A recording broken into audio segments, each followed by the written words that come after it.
नमस्कार, मैं हूं प्रखर श्रीवास्तव। हमारे खास कार्यक्रम पूरा सच में आपका स्वागत है। और खबरों की दुनिया में पूरा सच बहुत जरूरी होता है, क्योंकि झूठ से भी खतरनाक होता है अधूरा सच, और उसी तरह खतरनाक होती है अधूरी खबर। इसलिए हर खबर का पूरा सच हम आपको बताएंगे, वो भी तथ्यों, तर्कों और सबूतों के साथ। तो आइए बिना देर किए देखते हैं पूरा सच।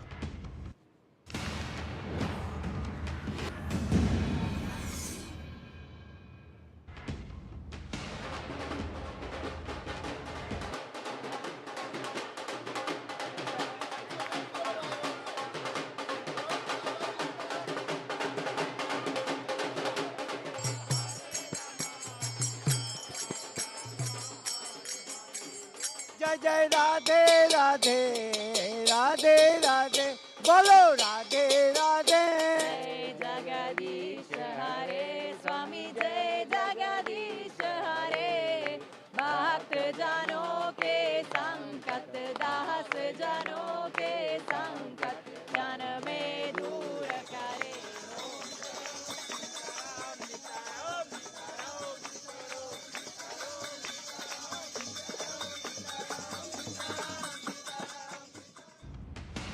तो लाखों करोड़ों श्रद्धालुओं की आस्था का प्रतीक है महाकुंभ। महाकुंभ सिर्फ एक मेला नहीं है, बल्कि आस्था, परंपरा और हिंदू संस्कृति का संगम है। श्रद्धालुओं के लिए एक पवित्र अनुभूति है, एक नदी, एक तट और सैकड़ों घाट, जहां मोक्ष और मुक्ति की कामना में करोड़ों लोग त्रिवेणी के संगम में आस्था की डुबकी लगाते हैं, जो सिर्फ श्रद्धालु और संतों के लिए नहीं, बल्कि देवताओं के लिए भी पवित्र है। यही है सत्य सनातन और यही है महाकुंभ, जो धर्म के साथ अध्यात्म और दर्शन का भी महाकुंभ है। महाकुंभ भारतीयता का आह्वान है, मनुष्यता का महोत्सव है, समता सद्भाव का महासमागम है। आज हम बात करने वाले हैं दिव्य भव्य महाकुंभ 2025 की, जो प्रयागराज में हो रहा है, जहां 3 पवित्र नदियां गंगा, यमुना और सरस्वती का संगम है। आज पहला अमृत स्नान हुआ, जिसमें श्रद्धालुओं का जनसैलाब देखने को मिला। पवित्र संगम में अखाड़ों के साथ साथ देश विदेश के श्रद्धालुओं ने भी आस्था की डुबकी लगाई। पूरा सच में आज हम विस्तार से बताएंगे कि कैसा रहा पहला अमृत स्नान। इस बार महाकुंभ में कुछ और क्या खास है, इस महाकुंभ का क्या इतिहास है, ये कितना पुराना है और कब कहां सबसे पहले हुआ था महाकुंभ का आयोजन। महाकुंभ से जुड़े ऐसे कई रहस्य जिन्हें जानना बहुत जरूरी है, हम आपको आज बताएंगे। और साथ ही बताएंगे कि विशेष आकर्षण का केंद्र बने नागा साधुओं का जीवन क्या है, वो कहां से आते हैं, कहां जाते हैं और अखाड़ों का क्या महत्व है। आइए जानते हैं विस्तार से महाकुंभ है कितना भव्य, कितना विशाल। तो संगम तट पर दुनिया का सबसे बड़ा अस्थायी शहर बसा है। एक ऐसा आयोजन जिसके लिए दुनिया की कुल आबादी के 5% और भारत की करीब 1/4 यानी 25% आबादी के बराबर लोग यहां अगले कुछ दिनों में जमा होंगे। और प्रयागराज का महाकुंभ मेला करीब 4000 हेक्टेयर भूमि पर फैला है। और उत्तर प्रदेश शासन ने महाकुंभ मेला को राज्य का 76वां जिला घोषित कर दिया है। इसे 4 तहसील, 67 गांवों को मिलाकर बनाया गया है। आपको बता दें कि वेटिकन सिटी का एरिया 49 हेक्टेयर है। मतलब महाकुंभ जितने इलाके में बसा है उसमें 82, जी हाँ 1-2 नहीं, पूरे 82 वेटिकन सिटी बसा सकते हैं। वहीं इस दुनिया के सबसे बड़े stadium Narendra Modi sports stadium से 160 गुना बड़ा है महाकुंभ का आयोजन स्थल। और उम्मीद की जा रही है कि महाकुंभ में 40 से 45 करोड़ लोग पहुंचेंगे। ऐसे में आबादी के हिसाब से महाकुंभ की विशालता को देखें तो ये भारत और चीन के बाद तीसरे नंबर पर आएगा। जी हाँ, तीसरे नंबर पर। वहीं यह आंकड़ा पाकिस्तान की कुल जनसंख्या के लगभग 2 गुने के बराबर है। यानी 2 गुना पाकिस्तान की जो संख्या होती है अगर, तो वो तो अकेले महाकुंभ में आ रही है। और अमेरिका की आबादी से भी 33.5 करोड़ और रूस की आबादी जो 14 करोड़ 40 लाख से उससे भी ज़्यादा है ये आंकड़ा। और इतना ही नहीं, ये दुनिया का सबसे बड़ा धार्मिक आयोजन भी है। सऊदी अरब में हज के दौरान जहां सिर्फ 30 लाख लोग जुटते हैं, वहीं यरूशलेम के ईस्टर वीक में 40 लाख लोग ही जुटते हैं, जबकि महाकुंभ में यह आंकड़ा करोड़ों करोड़ में है, जो 40 करोड़ से ज़्यादा आबादी महाकुंभ पहुंच सकती है।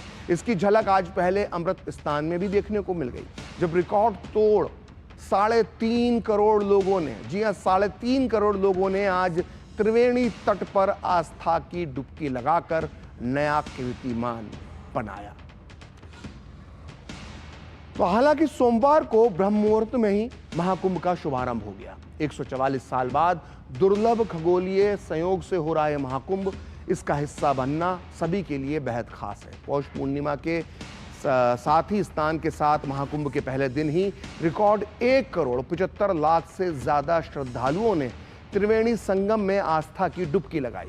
विचारों, मतों, संस्कृतियों, परंपराओं और स्वरूपों की गंगा का यमुना और अदृश्य सरस्वती की त्रिवेणी की तट पर आस्था का समागम अगले 45 दिन तक चलेगा और 26 फरवरी को महाशिवरात्रि के दिन इसका समापन होगा।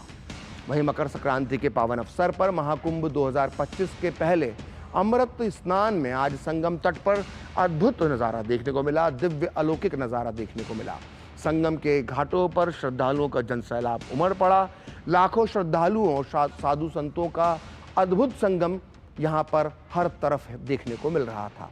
आस्था और उल्लास का ऐसा नज़ारा, ऐसा दिव्य दृश्य जिसने भी देखा वो मंत्रमुग्ध रह गया। हर किसी को इस दृश्य ने भाव विभोर कर दिया।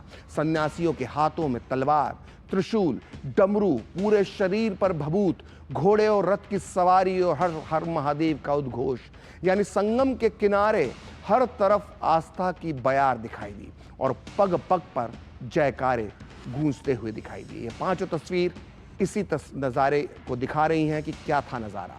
पंचायती, अटल, निरंजनी और आनंद समेत सनातन धर्म के 13 अखाड़ों ने एक एक कर आज अमृत स्नान किया। सबसे पहले महानिर्वाणी अखाड़े के नागा साधुओं ने अमृत स्नान किया और अखाड़े के नागा साधुओं ने भाला, त्रिशूल और तलवारों के साथ अमृत स्नान किया। साधु संतों, घोड़ों और रथों पर सवार होकर शोभा यात्रा में साधु संत शामिल हुए और उनके साथ चल रही भजन मंडलियों और श्रद्धालुओं के जय घोष ने माहौल को और भी दिव्य भव्य बना दिया।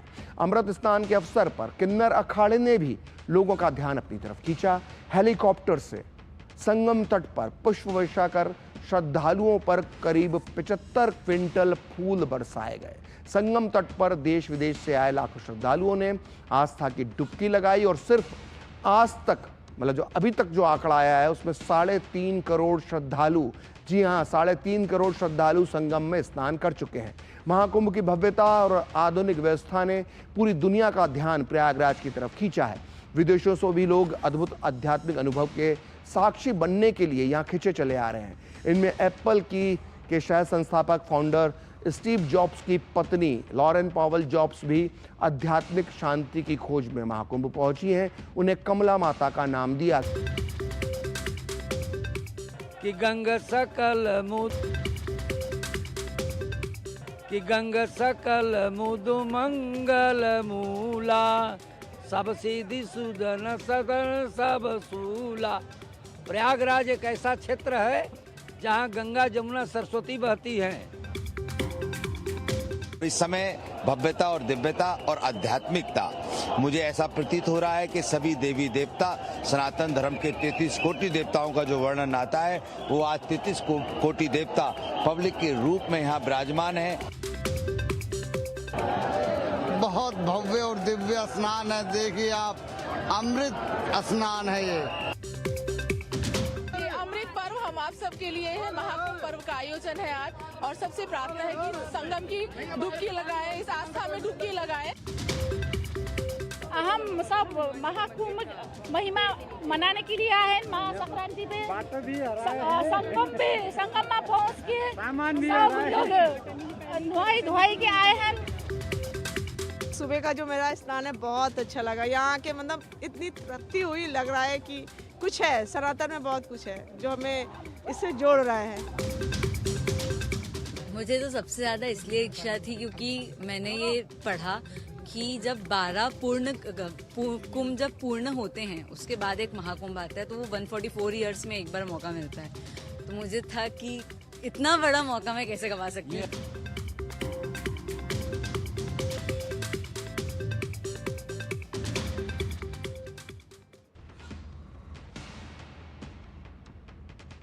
तो आपको बता दें कि सनातन धर्म की रक्षा के लिए 8वीं शताब्दी में आदि शंकराचार्य ने अखाड़ा परंपरा की शुरुआत की थी।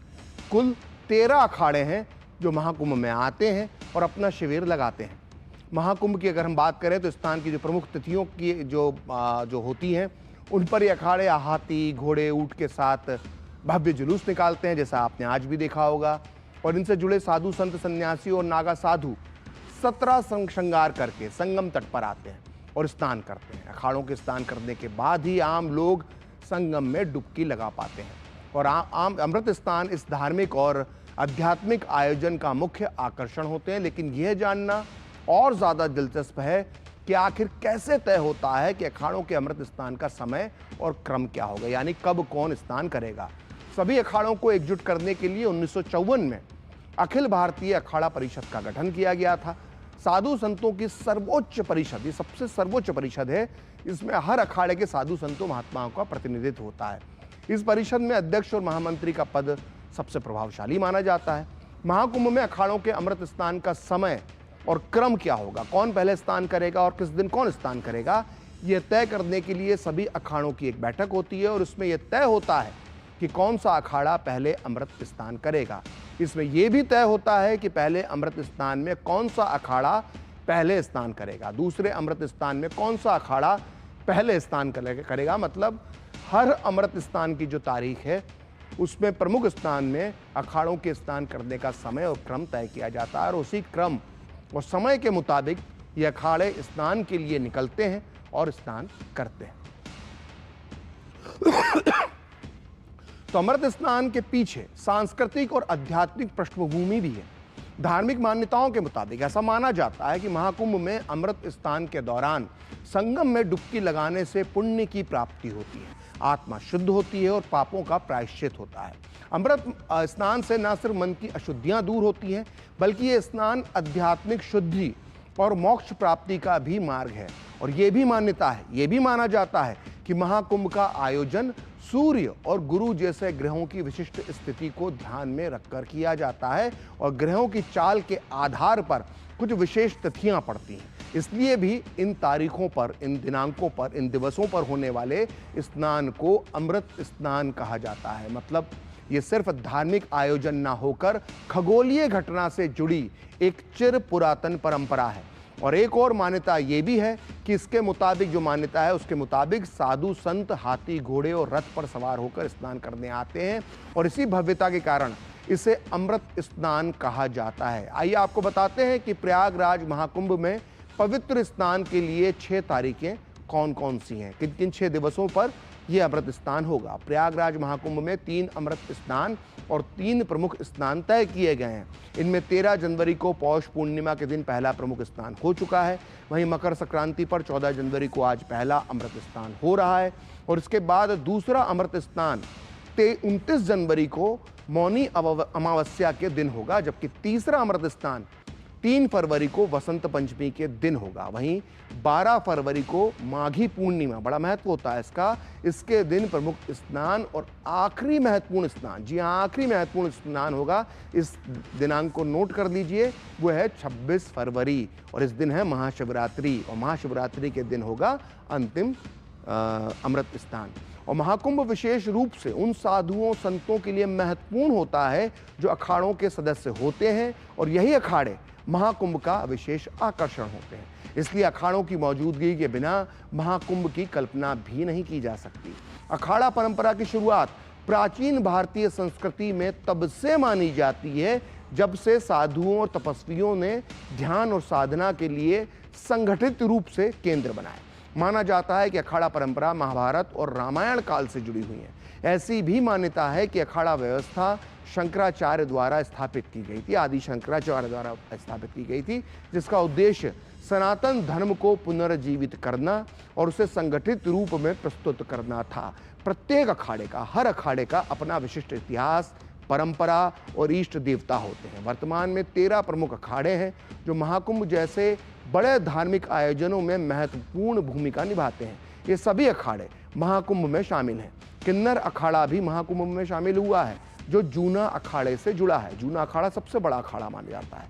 13 अखाड़े 3 मतों शैव, वैष्णव, बैरागी और उदासीन मतों में बटे हुए हैं। इनमें से 7 अखाड़े जो हैं वो शैव संप्रदाय से जुड़े हुए हैं। जूना, आहावान, पंचगनी, निरंजनी, आनंद, महानिर्वाणी और अटल अखाड़ा शैव संप्रदाय से जुड़े अखाड़े हैं, जबकि 3 अखाड़े वैष्णव संप्रदाय से संबंधित हैं, जिनमें निर्मोही अखाड़ा है, दिगंबर अखाड़ा है और निर्वाणी यानी अखाड़े वैष्णव संप्रदाय से जुड़े हुए हैं। वहीं 3 अखाड़े उदासीन संप्रदाय से हैं, बड़ा उदासीन, नया उदासीन और निर्मल अखाड़ा उदासीन संप्रदाय से जुड़े अखाड़े हैं।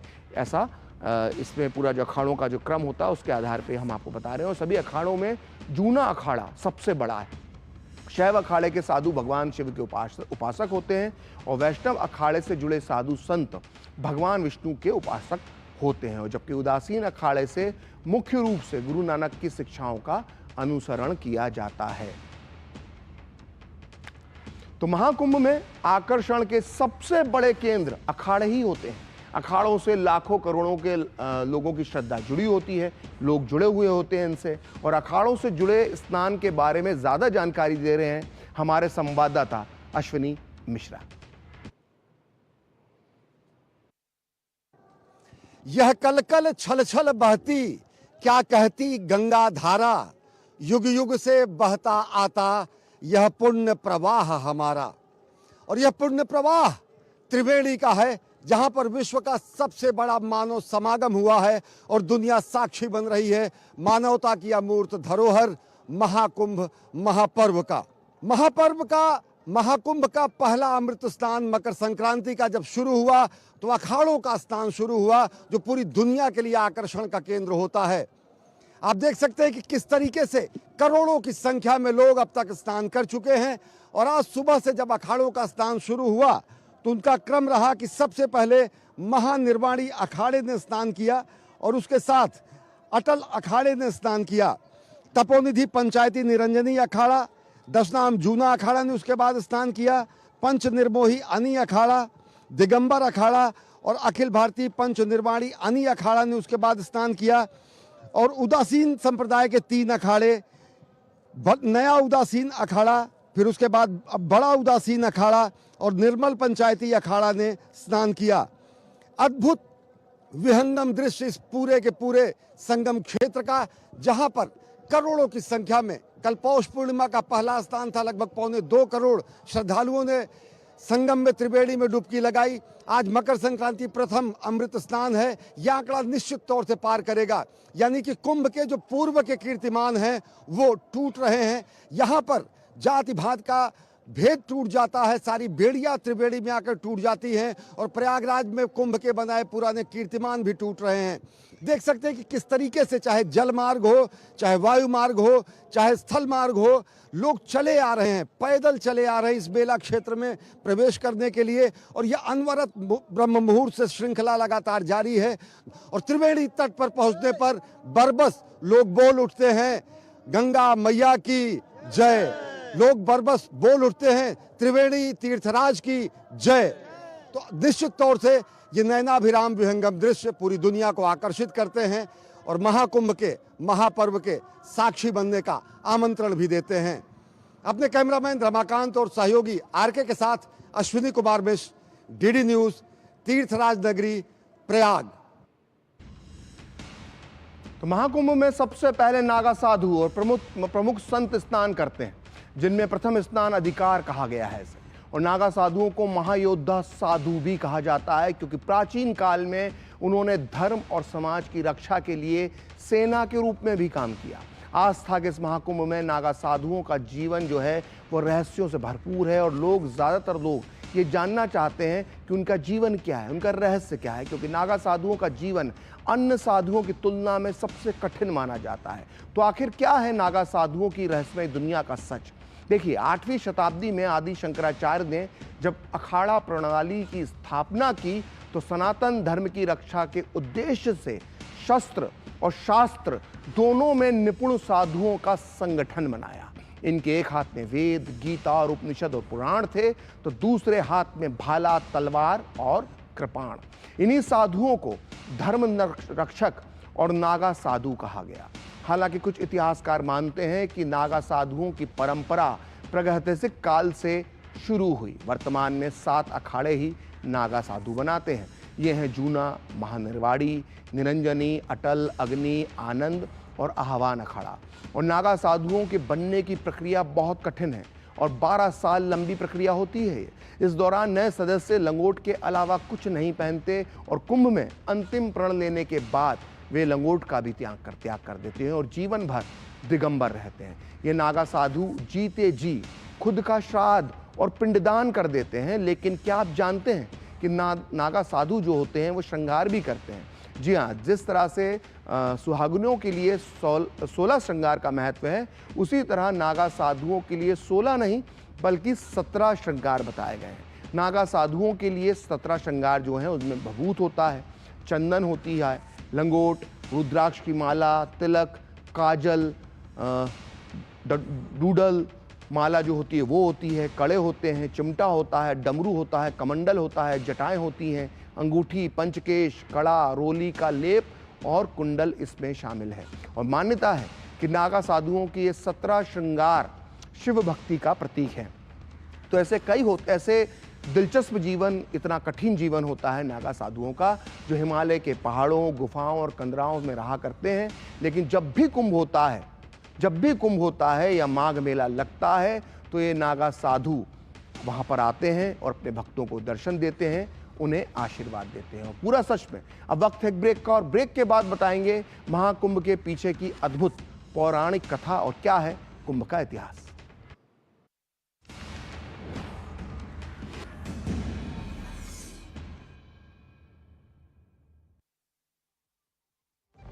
अज सारे मोहल्ले हाजी, खुशियों दी तुम्बी बाजी, हर स्वाद दिले चटकारे, नचदे ने सारे बाजी। लोड़ी दी बधाइयां, अज रल के जश्न मनावांगे। लोड़ी दियां लख लख बधाइयां।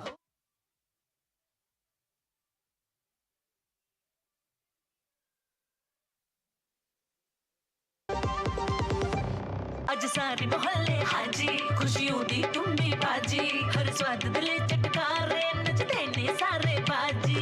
लोड़ी दी बधाइयां, अज रल के जश्न मनावांगे। लोड़ी दियां लख लख बधाइयां। हो असली मसाले सच सच, MDH MDH। सर, पहली कॉफी अम्मा के लिए।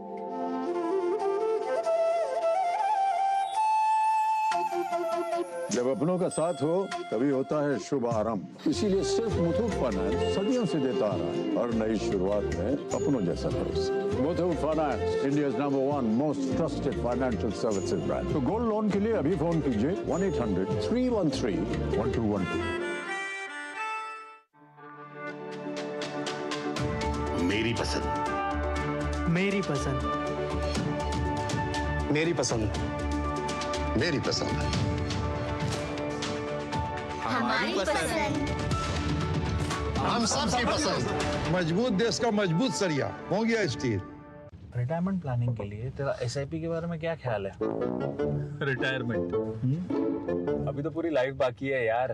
पर तुझे नहीं लगता अगर रिटायरमेंट के बारे में अभी से नहीं सोचे तो आगे जाके प्रॉब्लम होगी? पर रिटायरमेंट के बारे में सोचना क्यों है इतना जरूरी? जब तक आप रिटायर हो जाएंगे महंगाई काफी ज्यादा बढ़ जाएगी और आपकी इनकम वो तो रुक ही जाएगी। इसीलिए आज ही म्यूचुअल फंड्स में SIP शुरू कीजिए और हर महीने थोड़ा थोड़ा करके धन इकट्ठा कीजिए एक कंफर्टेबल रिटायर्ड लाइफ जीने के लिए। अधिक जानकारी के लिए अपने वित्तीय सलाहकार से परामर्श करें। LIC म्यूचुअल फंड द्वारा निवेशक शिक्षा की एक पहल। म्यूचुअल फंड निवेश बाजार जोखिम के अधीन है।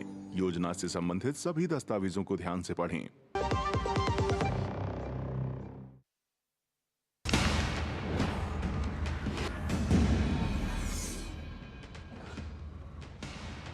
तो ब्रेक के बाद पूरा सच में आपका फिर से स्वागत है। प्रयागराज में संगम तट पर विश्व का सबसे बड़ा धार्मिक समागम महाकुंभ जारी है और हर 12 साल में देश के 4 पवित्र शहर हरिद्वार, प्रयागराज, उज्जैन और नासिक में आयोजित होने वाले इस महामिलन में महापर्व में लाखों श्रद्धालु जमा होते हैं।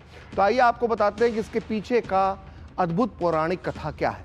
कुंभ मेले की उत्पत्ति समुद्र मंथन की कथा से जुड़ी हुई है। इसके मुताबिक देवताओं और दानवों ने मिलकर समुद्र मंथन किया था और इस मंथन से अनेक अद्भुत वस्तुएं निकली, जिनमें एक था अमृत कलश और इसी अमृत कलश को लेकर देवताओं और दानवों के बीच युद्ध छिड़ गया, जिसमें अमृत कलश कई बार आसमान में छलका और उसकी कुछ बूंदें पृथ्वी पर 4 स्थानों पर गिरी। ये 4 स्थान है हरिद्वार, प्रयागराज, उज्जैन और नासिक।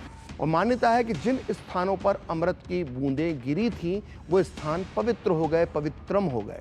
और इसलिए इन चारों स्थानों पर हर 12 साल में कुंभ का आयोजन किया जाता है। हालांकि ये आयोजन 4 तरह के होते हैं, जैसे कुंभ हो गया, अर्धकुंभ हो गया, पूर्ण कुंभ हो गया और महाकुंभ हो गया। इस बार महाकुंभ लगा है।